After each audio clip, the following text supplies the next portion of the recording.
NCP प्रमुख शरद पवार की सुरक्षा में चूक प्रकरण पर मुंबई पुलिस ने 160 लोगों के खिलाफ मामला दर्ज किया है। आरोप है कि Maharashtra state road transport corporation के कर्मचारियों ने पवार के घर धावा बोल दिया था। इस दौरान प्रदर्शनकारियों ने शरद पवार के आवास की ओर जूते चप्पल भी फेंके। इस मामले में सीएम उद्धव ठाकरे और भाजपा नेता देवेंद्र फडणवीस ने घटना पर दुख प्रकट किया। ठाकरे ने पवार से फोन पर बात की और आरोपियों के खिलाफ सख्त कार्रवाई का भरोसा जताया।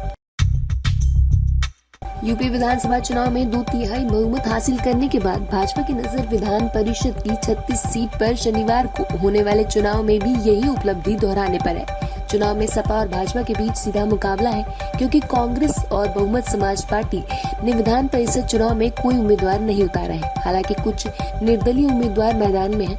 मतों की गिनती 12 अप्रैल को होगी। पाकिस्तान की एक आतंकवाद रोधी अदालत ने शुक्रवार को 26/11 मुंबई आतंकी हमले के मास्टरमाइंड और जमात उद दावा के प्रमुख हाफिज सईद को टेरर फंडिंग के 2 मामलों में 32 साल की जेल की सजा सुनाई। यही नहीं, अदालत ने उस पर 3.40 लाख रुपए का जुर्माना भी लगाया है। केंद्रीय स्वास्थ्य मंत्रालय ने दिल्ली, हरियाणा, केरल, महाराष्ट्र और मिजोरम को कोरोना के बढ़ते मामलों के बाद सावधानी बरतने के निर्देश दिए हैं।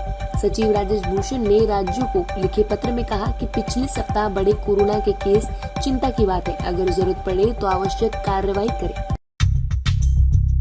अविश्वास प्रस्ताव के कुछ घंटे पहले इमरान खान ने राष्ट्र को संबोधित किया। उन्होंने कहा कि करीब 26 साल पहले जब मैंने अपनी पार्टी पाकिस्तान तहरीक-ए-इंसाफ शुरू किया, जो सुप्रीम कोर्ट का फैसला आया उससे मुझे मायूसी है, लेकिन मैं फैसले का सम्मान करता हूँ। मैं एक बार ही जेल गया हूँ। मेरी ईमान है कि जब तक मुल्क का इंसाफ नहीं हो जाता, मैं इंसाफ की बात करूंगा। इस दौरान इमरान खान ने भारत की जमकर तारीफ की, साथ ही कहा कि हिंदुस्तान एक खुददार देश है।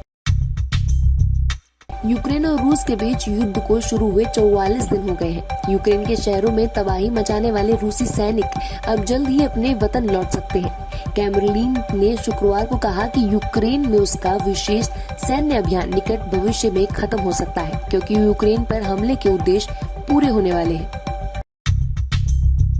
मुकाबले में पंजाब किंग्स के बल्लेबाज लियाम लिविंगस्टोन ने तबाही मचाकर रख दी। लिविंगस्टोन ने 27 गेंदों पर 64 रनों की तूफानी पारी खेली, जिसमें 7 चौके और 4 छक्के शामिल हैं। चौथे नंबर पर बैटिंग करने उतरे लिविंगस्टोन ने गेंदबाजों की कुटाई करते हुए महज 21 गेंदों पर 50 पूरी कर ली, जिसमें 4 चौके एवं इतने ही छक्के शामिल थे।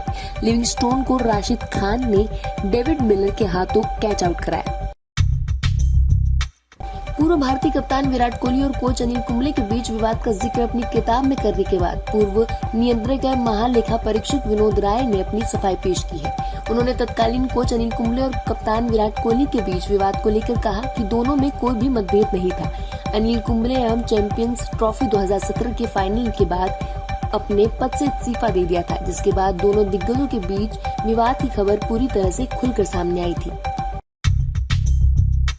करण को तेजस्वी के साथ कार्यक्रम स्थल से बाहर निकलते हुए देखा गया। ये तस्वीरें सोशल मीडिया पर आग की तरह फैल गई है, क्योंकि हरे रंग की साड़ी में सजी तेजस्वी जब इवेंट से बाहर निकलती हैं तो उनके माथे पर सिंदूर लगा होता है। दोनों हमेशा की तरह एक दूसरे के हाथ थामे नजर आते हैं।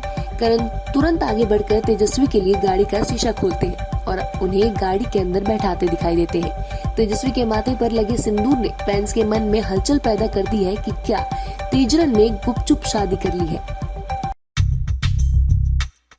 बॉलीवुड का पावर कपल आलिया भट्ट और रणबीर कपूर शादी करने वाले हैं। आलिया भट्ट के अंकल रॉबिन भट्ट ने शादी की ये न्यूज कंफर्म भी कर दी है। इनके बाद अब रणबीर कपूर की मां नीतू कपूर का रिएक्शन सामने आया है। नीतू कपूर का कहना है कि मीडिया में इतनी सारी डेट्स आ गई है कि मैं खुद कंफ्यूज हो गई हूँ। मैं 2 साल से शादी की खबर सुन रही हूँ। क्या पता मैं यहाँ शो होस्ट कर रही हूँ और वो पीछे से शादी कर ले।